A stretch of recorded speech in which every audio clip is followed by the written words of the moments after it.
Hi guys, welcome back to the channel. We are once again back in the car, therefore we have seen yet another film in the movie theater, and we are about to give you the review. The thing we're reviewing today is none other than the highly anticipated, definitely needed, always begged for sequel to the trilogy that died a decade ago. The film we are referring to is none other than The Expendables 4. DJ, were you thrilled and entertained, and how much so on a scale of 1 being ducks floating in a river and 10 being you felt like you actually were actively in the war zone? Well, 10 then, obviously. Those choices.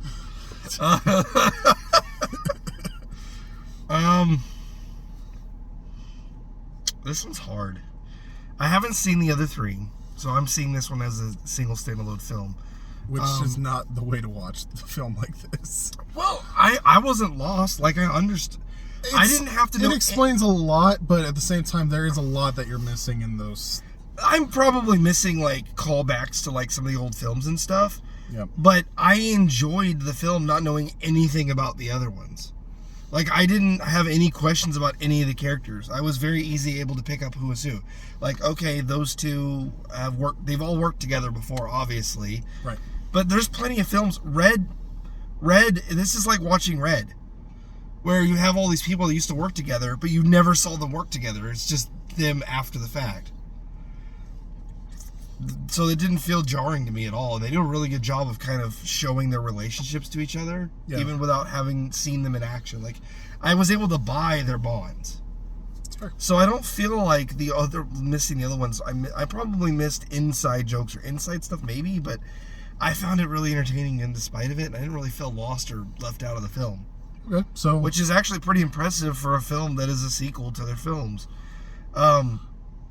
That having been said, there's a lot of problems with this movie. It's hard to... Just based on kind of what I've given to other scores, and based on some of the kind of the way that I think through and score things, I'm going to give this a 6.5. Okay, why? Well, I mean, you kind of explained why already. That's a lot of it, but the big drawbacks to this is it's really short. It does feel very short. It feels short. Yeah. I don't mind a short film, but a film shouldn't feel short. This is kind of the same feeling I get from a lot of, like, kids' films, where it feels like it's missing a second act. You get the first and third act, and you don't get the middle. Yeah. This film doesn't feel like it has a middle. It feels like it opens and then it ends. And there's not really a climax. It never really stops. It just kind of keeps going. So it's just really short, really punchy, and I think it just misses some things. There's a few things I'll hit spoilers, but the big thing for me is the cinematography through most of it, the acting, and the story is pretty solid. It's just a little short, and it's not woven. It's very cliched. I was able to predict this entire film the entire time it was going on. Like, I predict everything that was going to happen. It's a little too predictable. But it's a fun, dumb action film. It's one of those films where I give it a 6.5 as a film, but I'd still enjoy watching it. Sure. That's kind of where I sit on it. Okay. It's fair. Personally, in relation to 2023 as a year, I think that this film is, like, on a 2023 scale, probably a solid 7.5 or 8. That's kind of how I felt. Like, just because what you're comparing it against. Like, when you're comparing it to garbage, it's awesome. But, I'm not saying that I'm not saying it's garbage. Like, that kind of sounds bad. But overall, I give the film probably about 6.5. Like, I agree with you. I'm rating it based off of these factors, but a low score doesn't mean the film is bad or unwatchable. It just means it's not a great film necessarily, but a bad film can still be really fun to watch.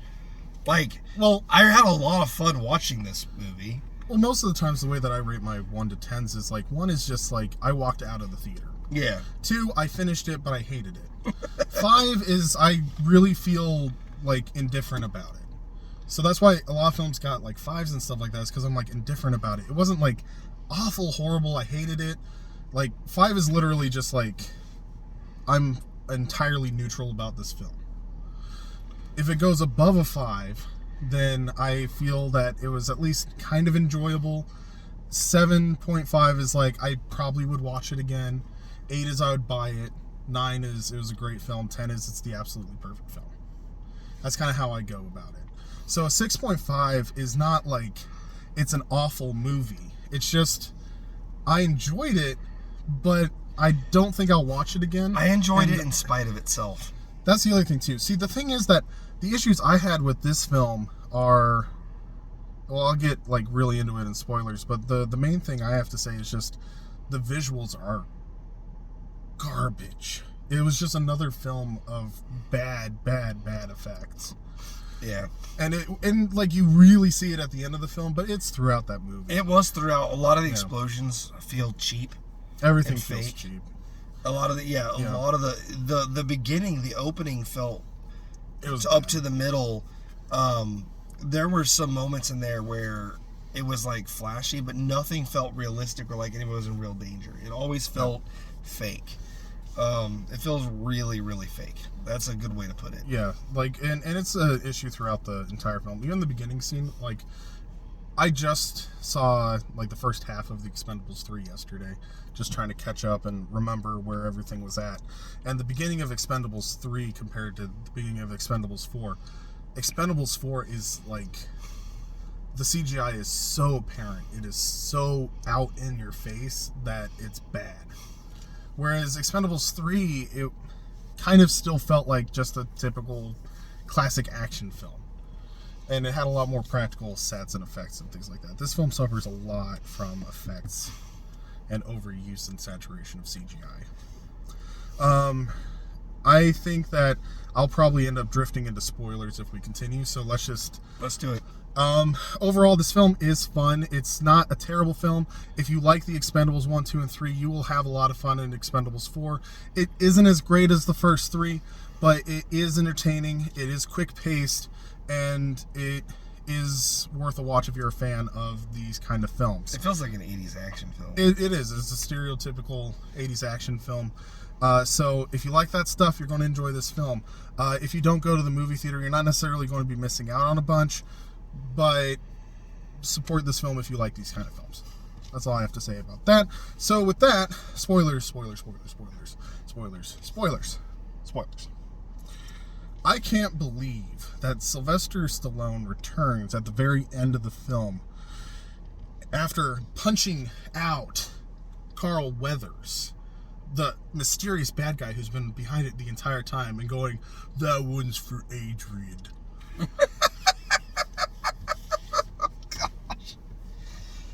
Oh. Okay. In all reality, this film is so cliched.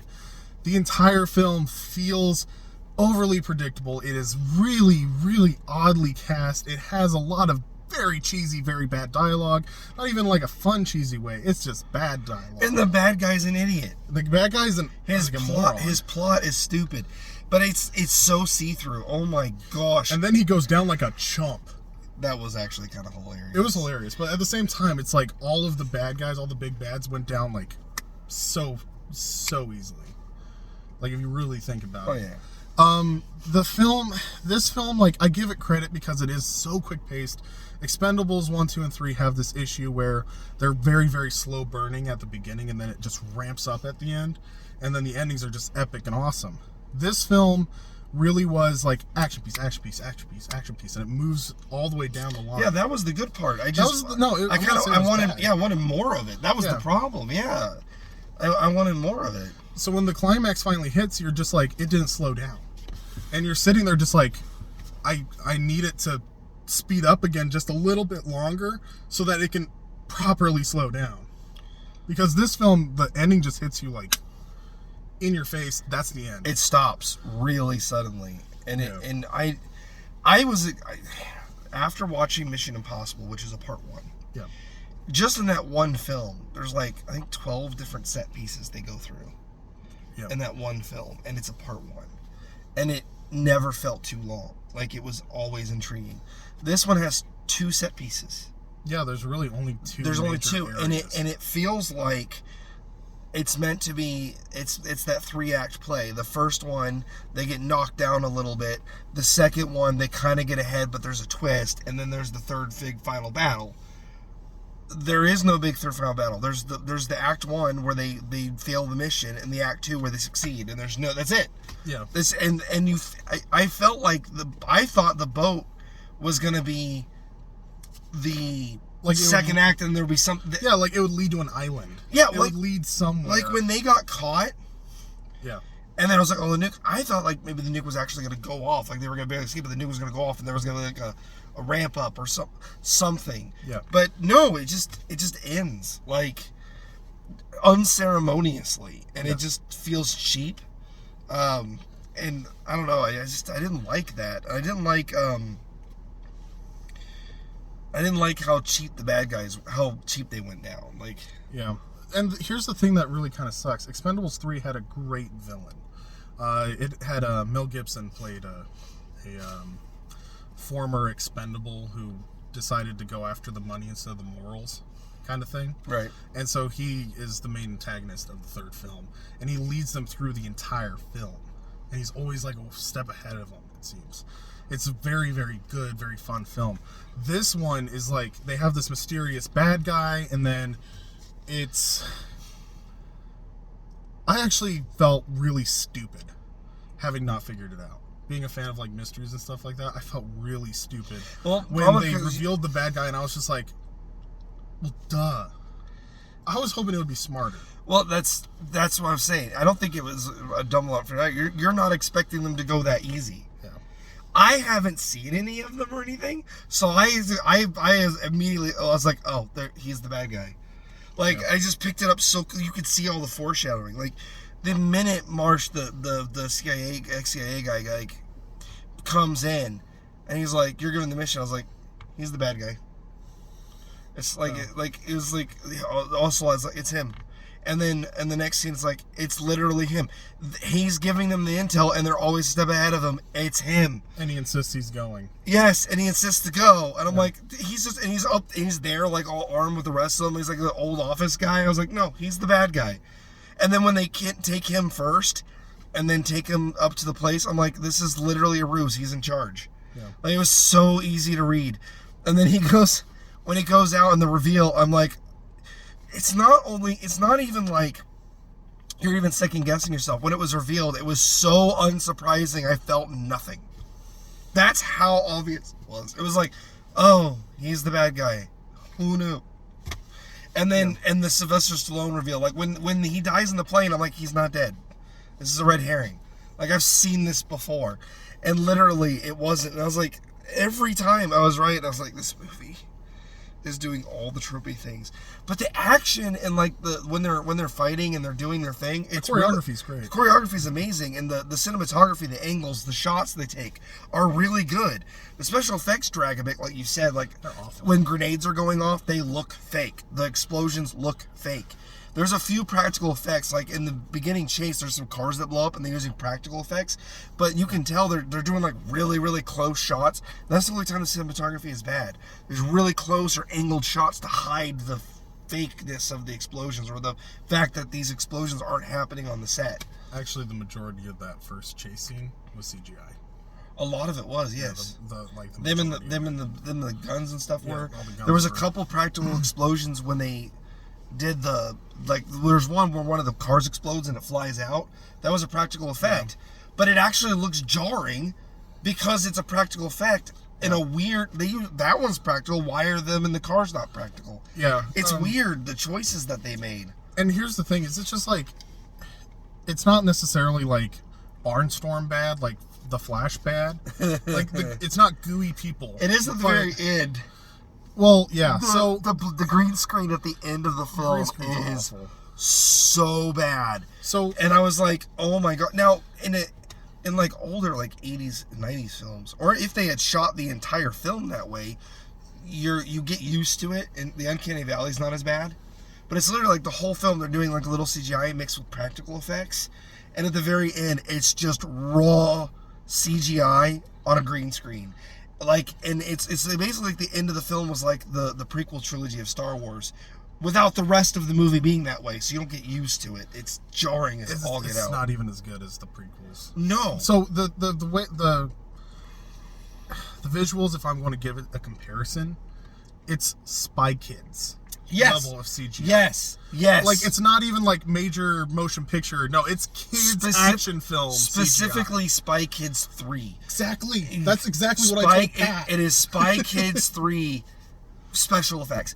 The first two Spy Kids, it has some cheesy special effects, but it's part of the charm. The first and the second one have a little bit of charm to it. The third one jumps the shark and with the CGI over the top. It almost felt like it should have been a 3D film sometimes. It was. The explosions. It was. No. Oh, this one. Yeah, this one. Yeah. Yes. Obviously, Spy Kids 3D. Yes. That's the name of the film. Yeah. And in 3D, the effects are actually less jarring in that film. This film actually in 3D might have actually been a little less jarring with some of the effects, because when you get to 3D, the CGI doesn't hurt as much because it layers it out, and so you get more realism to it, and it doesn't feel as cheesy. This feels like it was designed to be a 3D film and then wasn't, and so it's just really bad. And like I said, the action pieces, the set pieces, the characters, they're fun. The interactions and the new cast. New cast is fun. I've not seen the other ones, but I do know that a lot of these people are new. And they're like new and up-and-coming action stars that are out now. This film almost feels like it's meant to be a handoff to like newer generation, but it doesn't even do that well. It just pops a few extra people in there, kills off half of them, and then... Expendables 3 did it better, setting up the next generation. It's kind of a recycled plot. Every Expendables film, he brings in new people. Like, the first film was a lot of the old 80s stars with a couple of, like, 90s stars. And then the next film, he brings in a couple of old guys, but then it's a bunch of new people, and he's bringing in the new people. And then the third film, he does the exact same thing. He brings in new people. It's supposed to be the handing off the generation, because he's like, we're getting old, kind of thing. And then this one, it does the exact same thing. But here's the thing. So they keep recycling the cast so it never stays the same. Yeah, but I'm just going to put this out there. The worst character and the worst actor/actress in this entire film was Megan Fox. Yes. I just couldn't. It was so I agree completely. It was so... The other girl, the new one, I don't remember her name, the actress. She's been in a couple things, but she was fun. She was actually fun, and she doesn't have a lot of lines, but she was like interesting and fun when she talked. Yeah. Megan Fox got a lot of talking, and she was just kind of, she was just bored, stiff as a board acting. Like, yes, I am a character in this film. Yes, I am here. I am woman number 27. I am totally in this film. Hello, I am in this movie. Did you know I'm in this movie? Yeah. And it almost felt like she was written by an AI. Yeah, and then she became in charge of the team, and like she's leading the team, and like I feel like as the audience, I'm watching their reaction to her speech, and I'm like, yeah, that's how I feel. They're just like, she's like, what? Is my speech not great? They're like, well, Barney would have done it this way. Yeah, but the way that he said it was like, yes, it was garbage. Shut up. Please go away. Which is actually sad because she's not a bad actress. I just feel like she was written like a stiff board. Like, I think Megan Fox is a little out of practice. Well, she has. I don't think she's been in a lot of films recently. Well, she had kids, and then she stayed on films for a while. But even then, like, even a bad actor can do decent if you have good direction. I mean, Ronda Rousey was more of an interesting character than Megan Fox. Ronda Rousey's in the third one, and she plays the grade ABA female character who don't need no man kind of thing. Megan Fox is not only just like, I am female character number 6. Was she in any of the other ones? Megan Fox? I don't think so. Oh. It's been a long time since I've seen like 1 and 2, but like I said, I tried to rewatch the third one yesterday just to like get caught up, and then I got busy, so I didn't finish it. But yeah, it's just her acting was really wooden. It was really stale. It felt really tropey, like, and it wasn't even like playing the trope fun. Like, there's times in this film where they play a trope and it's fun. Well, she's leading the team, and she feels like she doesn't really care, and that's the problem. Like, she doesn't felt like feel she didn't belong yeah, there. she doesn't feel invested in what's Yeah. going on. She's like, well, what's the next step? Yes, this, okay, we're trying this. She doesn't, all the other guys are like really, they're calm because of the situation they're in, Yeah. but they're also taking it seriously. Like, they're concerned, there's concern, there's like, and she's just like, I am perfectly fine, everything, it's like she's on a soundstage. Yes, it sounded and felt like a sound. She's acting like she's acting like she's an actor in a movie rather than a soldier on the front lines and being a prisoner of war now. Like, she's not acting like that. She's just acting like, yeah, this is fine, whatever. And it's always There's like no, there doesn't feel like there's any stakes involved when she's talking. And she just delivers her lines. Yes. It's not even like she acts them. She delivers her lines. She delivers the direction. She delivers the briefing. She does the I'm a woman, but don't treat me like a woman line number 6. And then I am better than you line number 4. The most acting she did this film was when they introduced her and she said, I'm not overreacting, while screaming at the top of her No, voice. actually, at the very beginning of the film, she was interesting. That's what I'm saying. Because she was like... That was like the most I was acting like, she did. This is hilarious. Like, this dynamic of like two soldiers of fortune that work together that are in a relationship. That was hilarious. And then when they're on the... And then she doesn't show up on the mission, which was weird. Like, she's not on the mission with them. And she doesn't show up again until he dies. And then she's put in like, charge of the team. Yeah, and I was like, why wasn't she on the last mission? Where was she at? And then when she comes up to him and she's like, are you okay? Is there anything I could do? It felt like real acting until she was put in charge of the team. And from then to the rest of the end, she's just like she stopped caring about the movie. Well, and also at the beginning of the film, they set her up as this girl, this like not just girl boss, but like a capable assassin soldier who's like a specialist in combat. They set her up, like high bar set her up with all the dialogue and things like that. She had one action set, and it was with Jason Statham. I don't think for the rest of the film she actually did anything but shoot. Yeah, she carries a gun quite a bit, but she doesn't even really shoot them. She with Jason Statham when they save each other. Yeah. And like for the rest of the movie, she doesn't even show up very much. I feel like she never has a hand-to-hand combat scene. Yeah, she's always shooting and at a distance. I feel there was one where she did a leg kick thing, but she's not in the movie very much. For leading the team, you barely see or hear from her, and when you do, it's really stiff. It's weird. It's really weird. It's really weird. It feels an awful lot like she wasn't there. Like she was acting on a soundstage by herself, and they green screened her into with the rest of them. Is what it feels like. Yeah. Like she wasn't actually physically on set. And to be honest, like, I didn't care for how her character devolved. She went from like unstable, crazy girlfriend with like some pretty good dialogue and stuff to she was kind of the leader of the team. To the end of the film, she's just straight up eye candy. I'm sorry, like the last scene that we see Megan Fox in, she might as well have just walked out without a top. Yeah, I know exactly. Yeah, that's all she was there for. She could have been so interesting, and they just didn't use her at all. They just like threw her aside like I don't know. It's such a waste because her character was interesting in the beginning, and then nothing's done with it. And they could have done so much with her character, and they just kind of fling her aside. Well, that's all I got. I'm done. Yeah. Well, and the fact. Oh, one last thing. Marsh, the villain guy, his plan was stupid. It was. I'm going to go with you, and then I'm going to pretend to be the bad guy to get this other guy out as an exchange. But the other lady just goes along. Oh, we're not going to negotiate with you, and he's like, we'll go along with it. Like, it's like, why did she just suddenly cave? Like, who is this lady? What is her? That whole thing was convoluted as all get out and dumb, and his also plan made no sense. And also, the plan was this: they were going to take POS, like piece of junk, garbage ship, put an American flag on the top of it, and ride it into Russia and set off a nuclear bomb in Russia, sparking World War III. Just because you put a flag on the top of a ship doesn't mean that's what the flag belongs to. That's also not. That's also not how. Well, I also like in all these films they make it sound like Russia would literally just nuke the world in the drop of a hat. Like they wouldn't investigate it. Oh, look, here's our satellite flash. Hey, look, There's a random cargo ship. Oh, an American flag is going up. That is definitely a military ship. And yes, the U.S. would definitely nuke us with their flag up. On a merchant vessel. On a garbage merchant vessel.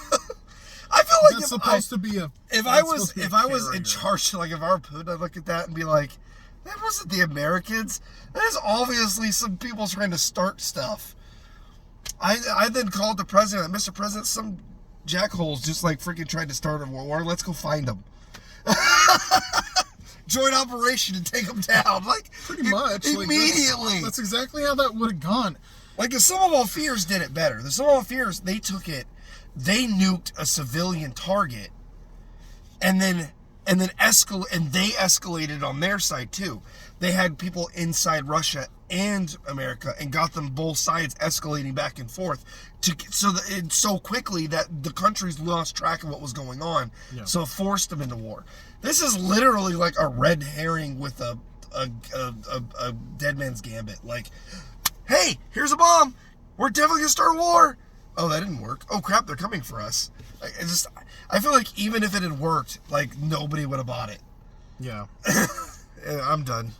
Best part of this film actually was the ending, where he reveals that it was Jumbo Shrimp's body the entire time. Like Barney comes back to life. Yeah. And shows up, and then he reveals that the body that was in the plane was Jumbo Shrimp. That was just hilarious, and not only that, it fits the character so well that you're just like, yep, 100%. I felt a little overkill. Like it was overkill, but it was overkill in an appropriate manner. It's a shame that Sylvester Stallone is not in this film. The majority of it, he really is one of the more fun characters. But I don't know. I had a fun time. Like despite all my problems, it's a fun dumb film. Yeah. But this is one of those films you'll watch once, enjoy, and then think about it even a little, and just rip it apart. You forget about it until they announce Expendables 5, and then you're like, oh yeah, Expendables, let's watch that again. And then you forget that 4 wasn't that great, and you're like, oh, should I actually watch Expendables 5? I already bought my ticket. It's like Indiana Jones. Like the newest one was actually pretty good. It was okay. The one before it was like awful, horrible, and you're like, we just watch 1, 2, and 3 and pretend like 4 doesn't exist. For me, Indy rode off into the sunset at the end. All right, John, close this out. All right, guys. Thank you guys so much for sticking with us and watching this review. We really appreciate you guys and the feedback that you guys give us in the comments section. It's really encouraging whenever you guys leave us just like a, hey, good job, guys, and let us know how we're doing. Be sure to like this video and share it with your friends. Also, if you're interested in like more of our takes and things like that, you can check us out on Facebook at Entertainment Rebooted, and sometimes we drop stuff on Twitter at Exposition Sickle if that's more your thing. Otherwise, we will see you guys in the next video. Thanks for watching.